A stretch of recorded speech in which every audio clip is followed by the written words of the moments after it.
switching from Google Ads to Amazon Ads, for us, it was like stepping out from the Ferrari and into, I don't know, whichever the basic car you can think of.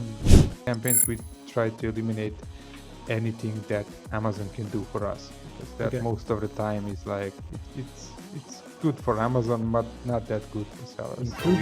Including auto campaigns? We are helping a brand who has around 4,000 products. So they created a year back, like an auto campaign with all the products inside, everything inside, and it's killing it. Do you see some common mistake that sellers make regarding PPC? Yeah, there are actually a lot of them. Whoever is selling on Amazon and we as service providers, we are always on our big screens, like 1, 2, 3 screens, and they're really big, like 24 inches or more. But the reality is that today people are buying stuff from the toilet seat. So on Amazon, it's a long-term game, and it's similar with us. So we don't want overnight success. We want to cooperate with brands for many years. And regarding long term, what is the main metric or metrics you follow regarding ads? Profitability. Profitability directly. Yeah. Profitability directly. Hi and welcome on Expert Monday. It's Monday we interview Amazon experts who share some tips, some nuggets to help you grow your business. Today I'm with Igor, the founder of Amazonia PPC. You've been an Amazon agency founder since the last 8 years. How did you start it? Yes, to be completely honest, I'm the co-founder. Okay. The other part is my beautiful wife. So she started with Google Ads in 2014. Okay. I joined in 2016 when we actually formed the company. A friend of ours introduced us to Amazon PPC, which at that time was really a nonsense compared to what Google was offering in terms of simplicity. So we shifted to Amazon Ads and started helping numerous brands over the years. So yeah, as you said it, we are now in our 8th year, 8+. So I can say that we've seen a lot of stuff over the years. There's almost no category that we haven't helped somebody with. So yeah, I'm happy to share whatever I have. I never hold on any knowledge that I have, as you can probably see on our YouTube channel. So no hidden gems, only for ourselves. I like to present the way things are and not to hide anything. So feel free to ask me any question. There's no awkward question. There's only can be an awkward answer. So I'll be completely honest whatever you ask. Yeah. First of all, how was it at the beginning at Amazon? You say it was different from Google. What was different? Well, Google, for example, Google had in 2014 is way more advanced compared to what Amazon has now. Maybe that's 1/5 of what Google had 10 years ago. Okay. So switching from Google Ads to Amazon Ads, for us, it was like really like stepping out from the Ferrari and into, I don't know, whichever the basic car you can think of, really. So, for example, Google display network is way more advanced than what Amazon DSP is offering even today with the latest advancements. So it was really a fun game for us because everything was so simple. There were like really no options. Only, if I remember correctly, there was like bid plus option, or I think it was called like that, when you just have an option to let Amazon increase your bids on placements however they can. So there was no option, for example, for top of search, rest of search, product display pages, none of that. And that was the most advanced thing that you can turn on in Amazon PPC at that time. Okay, and at that time, I guess the result page were containing less ads than today. Yes, much less, and in general, yeah, search results page. I cannot remember the exact number of the ads, but it wasn't like this. Yeah. So this is now, I think it's almost 50-50, the number of sponsored results and the organic ones. Yeah. And what evolved a lot since the beginning in 2017 to now? New campaign types, I would say, is the biggest change, and additional details that are becoming available inside the campaigns. Like, as we can see, sponsored display, you can have like targeted return on ad spend or target CPC as an option. We never did have that before. Not that I'm a big fan of that, Mm. because I in our campaigns we try to eliminate anything that Amazon can do for us, because that Okay. most of the time is like it's good for Amazon, but not that good for sellers. So Including auto campaigns. our campaigns they're fine if you structure them properly, Mm. and if you don't mess too much with Okay. them, because I've seen great results with campaigns like camp auto campaign, Mm.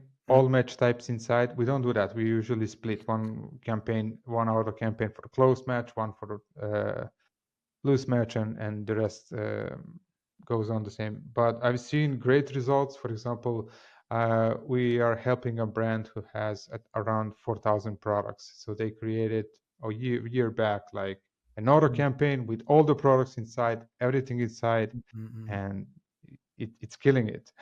So that campaign has like around 700 orders per month at Mm. an A cost of 4 point something. So it's crazy. Mm. So it's very profitable, but you cannot do anything with it. You Yeah. cannot change it much. You cannot scale that. You cannot control the organic ranks. So yeah, order campaigns can be a good tool and very powerful one for both the sales and finding new keywords. Mm. But again, really, that needs to be properly structured, mostly because of the placements. Is there any match type that you avoid, like a broad match, phrase match? You focus on exact, or is there any strategy around that? No, no, I don't eliminate any of those, simply Mm. because for every category, Mm. some other match type works best, depending on what your competition is doing. For example, Okay. Yeah. if everybody is concentrated on an exact match, phrase match can do wonders, and vice Mm. versa. If your competitors are bidding too high on exact match and phrase match, broad can be a gold mine. So you Mm. need to test all of that. Um, what I've seen maybe performing pretty good, not in terms of volume, but in control and good ACOS is broad match modifier Okay. with a plus thing Mm. with a plus. Yeah. Yeah. Yeah. So that's something that used to do very well in Google Ads too, and I've seen quite good results in Amazon. So we don't eliminate anything. We generally don't follow any rules like this is how things should be done for every Mm. category and every product, because it's always different what works and what's not. So it's all about testing. Yeah. Okay. So in every account, how many account do you manage today? Not much, I think not more than 8, Okay. but we have that fortune that a lot of them are European. So each one of those have like additional 5, and for one vendor that we Mm. are helping, they have Saudi Arabia, they have Japan, they have Okay. whatever there is, they have it. So it's actually it's 8 officially, it's 8 accounts, but for all of those marketplaces you can times 5 each of those. So 8 account in different countries, different categories. Do you see some common mistake that sellers make regarding PPC? No, because we're doing PPC. But before they work with you. Yeah, there are actually a lot of them, depending on what we inherit. So sometimes people try to use some automation software that automatically creates a bunch of campaigns. Mm. So that can be a trouble then to lay out the proper campaign structure. Mm. That's one of the big issues. Also, the big issue is if you have broad match Mm. campaign that has a lot of sales and not many things were done inside, especially if there's additional layer of a second ad group inside with, for example, phrase match, Mm. then that's really catastrophe of restructuring everything properly that you don't break anything. So Okay. it would be easy just to pause the campaign, create a new one. But if that one is bringing you half of the all of the sales that you have in your account, that can be an issue. That's what Mm. every account manager is afraid of, touching something that's been working for a few years without Mm. any changes. Um, Another one is similar, is that grouping all of the match types in one ad group. That's also really big no-no. Mm. Um, What else? Um, it's mostly around campaign structure, I would say. Okay. Um, not utilizing all the campaign types. For example, not utilizing defensive campaigns where you target your own products with Mm, display. For example, also very often there are no placement adjustments at all. yeah. So Mm, no mm, modifiers for top of search, rest of search, BDP. That's also a common mistake. So you combine all of that, what I mentioned, like 3 or 4 examples, and it's already a mess, and mm, already a big potential. So when you have account that was managed by somebody who maybe he's a one-man show and didn't have mm, enough knowledge or time yeah. to do that properly, that's also an opportunity for us as PPC managers to improve things quickly. It's a nugget for us. Okay, okay, okay. So those are signs that you can improve the account. And if you take a look at the bids, what is your strategy regarding the bids? Do you apply suggested bid by Amazon? Do you calculate it? How do you work with that? Uh, well, for a new product launches, Mm, I it's difficult to give you a single answer now. So okay, if we have a product launch with a significant amount of budget, then I would go with Amazon suggested bids okay. with, for example, 70, 80% higher than that for a product launch if we want to aim Mm, aggressively towards top of search. Um, for a usual campaign, let's say it's a sponsored exact campaign where we have, I don't know, not more than 10 keywords, then I could go with the maximum suggested bid, maybe with 10 or 20% higher than that for start and see how we're doing. But you need to know what's the price of the product, what's the expected mm, conversion rate, how your competitors are doing now with all the tools that we have, like Product Opportunity Explorer, Search Query Report.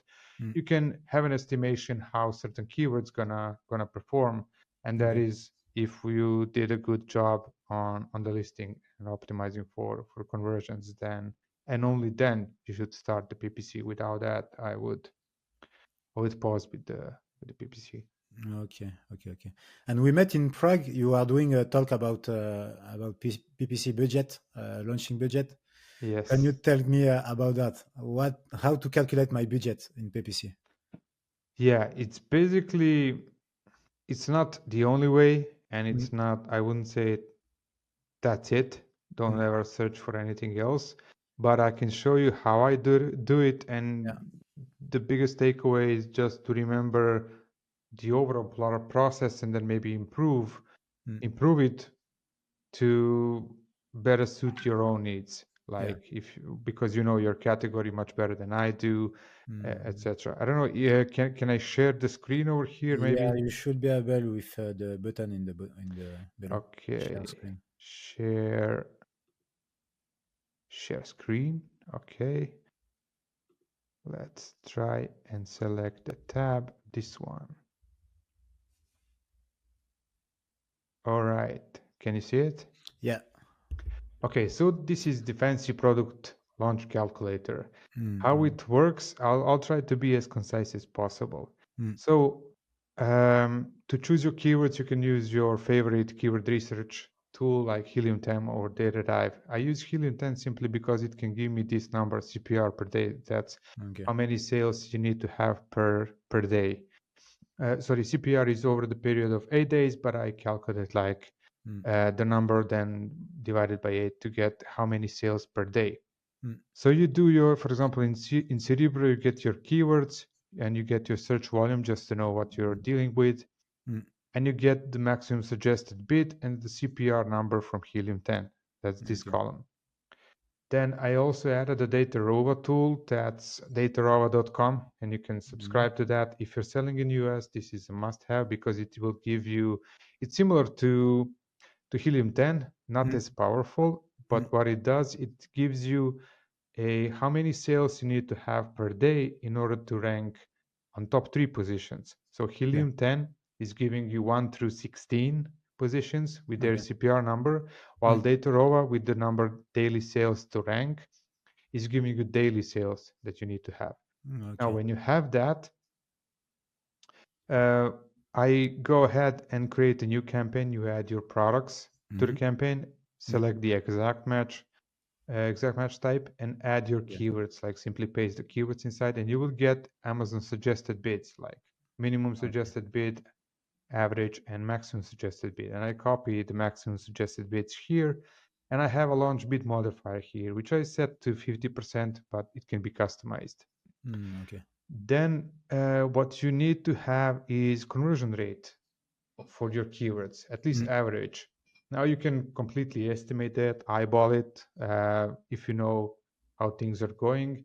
There are ways, it would be too much to share that now, so people can maybe refer to our YouTube channel, Amazonia Yeah. PPC, where I went into details through that. But the point is, you can use Product Opportunity Explorer and then combine the data of how many clicks per each search term, how many purchases, and you get the average conversion rate.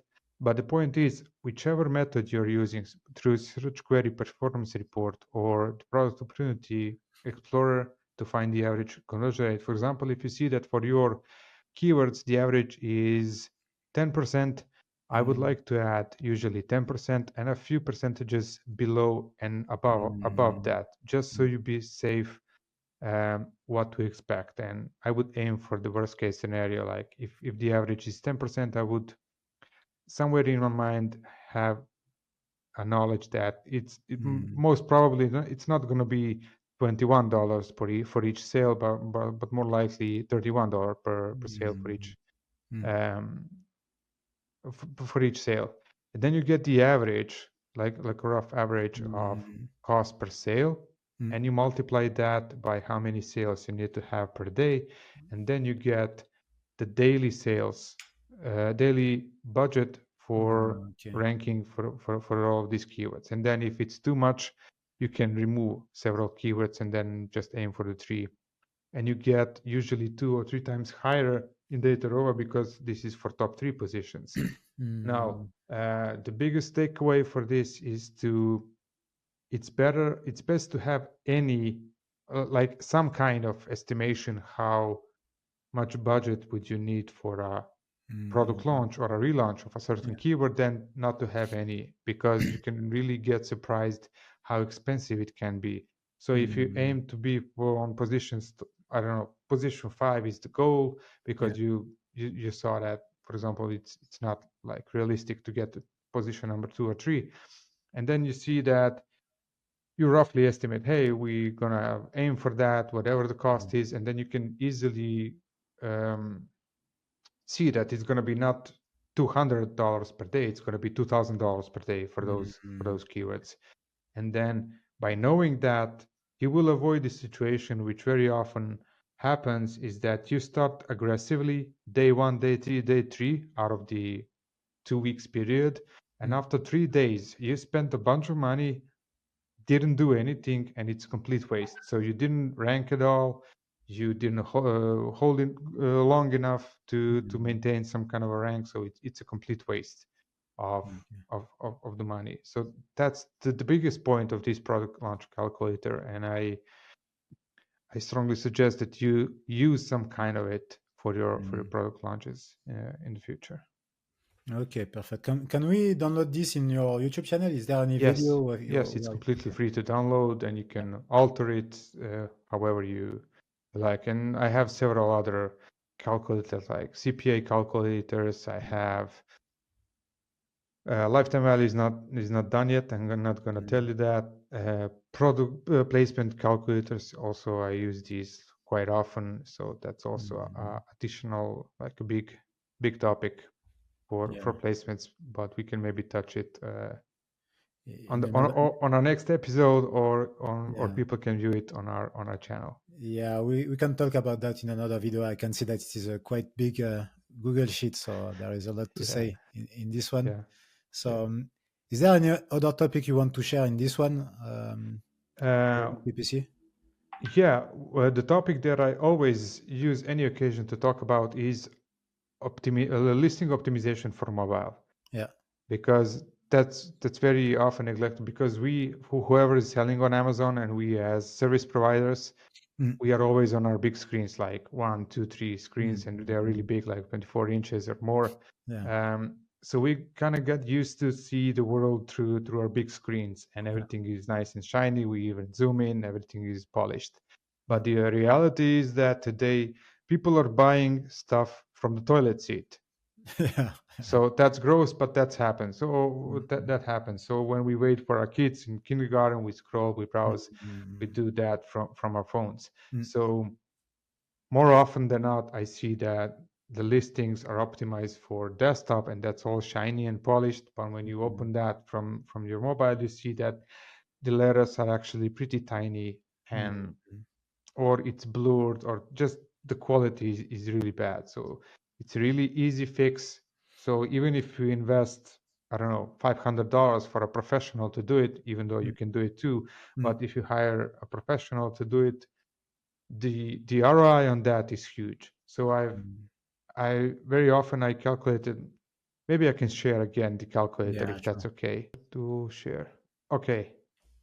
Yes, got it. Okay. So this is really basic overview of if you optimize. Let me zoom in a little bit. If you optimize from mobile, this is what happens. So let's say roughly, and that's a minimum, roughly of 60% of traffic comes from mobile, but I've seen accounts with 85% of traffic coming from mobile. So it means that if you optimize for desktop, you actually optimize for 15% of traffic. That's nonsense. But let's say the best possible case is that it's 40-60. 40% of traffic comes from desktop and 60 from mobile. And you did your homework and you updated all of your images and A plus and everything on desktop, and say you have 11% of conversion rate over there.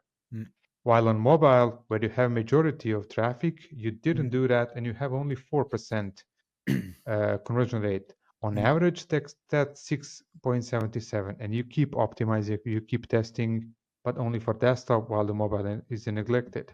And how that translates into your actual clicks. So for example, 10,000 clicks on average that you get in a month, but it can easily be like 50 or 100,000. With a product price of $50 or euros, what you get is, for example, if you jump from mobile from 4%, you get 20K currently. But if you jump and say, let's only go up to 8%, that's easily $20,000 per month just by optimizing a few images on mobile. Not to mention if you go from the existing 4% on mobile, as an example, to what you have on desktop on 11, so that's 55. So that's $35,000. Even if you paid, I don't know, $1,000 for your listing to get optimized from mobile, Yeah. what's the ROI on that? So Sure, sure. so that's something that I keep seeing with the small sellers, with huge sellers, and it's absolutely ridiculous problem to have, because why leave money on the table? Yeah, Because sure. it's so simple. So that's something that I always try to communicate. It's not something that I do or we as an agency, but it's really a recommendation to improve the conversion rate, because everyone will be happy. So your buyer is going to be happy, you'll be happy, and most importantly, I will be happy. Is there a report to know what is the percentage of sales I'm making on Yes, desktop, on mobile? that's actually in business reports. Okay. You can go in your business reports, then you can do that on the metrics per ASIN by date and ASIN. And then on the right, you will see like a button to expand additional columns. And then you can select and enable to add sessions on browser and sessions on mobile. Browser is desktop and mobile is mobile app. Okay. So it's kind of hidden, not that much, but it is actually, because it's a metric from Amazon, so it's first party metric. It's not an assumption. Additional way to get even detailed info for that is if you use DSP, and I do recommend that you try with that. On DSP, you can actually have additional metric that can give you like not only how much traffic you get from mobile, but you will have additional metrics like how many of them are coming from that type of mobile with this resolution and that version. so you can even step up your game and optimize for those people that come mostly from, for example, from Apple phones, and you can Okay. optimize the resolution that it fits exactly in majority of your visitors' mobile phones. So that's additional step. Let's leave that as a second step. Yeah. But first, let's optimize. You can optimize just for any mobile screen, and then move from there. Okay, great advice to know. So optimize for mobile, optimizing the conversion. You don't Right. provide that service, but you still check if it is optimized, and then you can recommend some maybe Yeah. agencies that Yeah, that- we actually check that even before we even start working with somebody, Okay. um, because why would we cause somebody to waste money? Yeah. Because they're investing in PPC. So we are driving quality traffic to your listing, Mm. and then people come and get disappointed. So Yeah. Sure. what's the point? You know, Sure. Sure. it's Sure. always on Amazon. It's a long-term game, and it's similar with us. So we don't want overnight success. We want to Yeah. cooperate with brands for many years. I mean, our average retention is like we are with our clients for at least 2 years until Mm. they decide to move it in-house or whatever the case is. And regarding long term, what is the main or metrics you follow regarding ads? Profitability. Profitability directly. Yeah. That's the one. Profitability directly. Okay. Yeah, because you cannot go to the car salon and say, "Hey, can I buy a car with revenue?" Whereas my Mm, sales metrics from Amazon, it's about cash. So mm, that's the main driver for mm, every decision. So um, at a very basic level, every brand owner need to have like their break-even ACOS just to know roughly what mm, kind of ad strategies is well for them. So if they are breaking even at 30%, that means like if they have ACOS of 30%, they're not making money, they're not losing money. mm, So calculate that, and then off of that, you can also add your Amazon fees, fulfillment fee, shipping fee, referral fee, any fee mm, you can think of. And mm, on top of all of that, I like to add a dollar or two just to be safe mm, about like low storage fee, high storage fee, and to cover all of those that you actually skipped. And mm, then you have your profitability number, and then everything is from there. But also you need to be aware that if you optimize too much, then you're going to lose too much of a market share. But mm. then again, you want to balance profitability and market share. So it's a balance game. Do you track tacos also? Yes, as one of the metrics. Again, Yeah. it's not like only profitability or only ACOS or only total Mm, ACOS, mm, but total ACOS can be not that precise. For mhm. example, if you're doing TikTok ads, Facebook ads, Google ads, Yeah. all of that comes with Mm, additional traffic comes. So you need to also add all of those. So if you yeah. calculate total ACOS on Amazon and skip to add expenses from ad spend from TikTok, manager for TikTok, ad Mm, spend mm, from Meta, manager for Meta, and all of that. That's your spend, total spend, and then mm, you can calculate yeah. total ACOS. But if you do that only on Amazon, that can provide you with the wrong data. Okay. Or again, if you're only running ads on Amazon, yeah, that can be one of the Mm, metrics that can give you a rough estimate mm. um, where you need to be in order to be profitable and make money. Okay. Okay. Okay. Perfect. Igor, thank you very much for sharing that.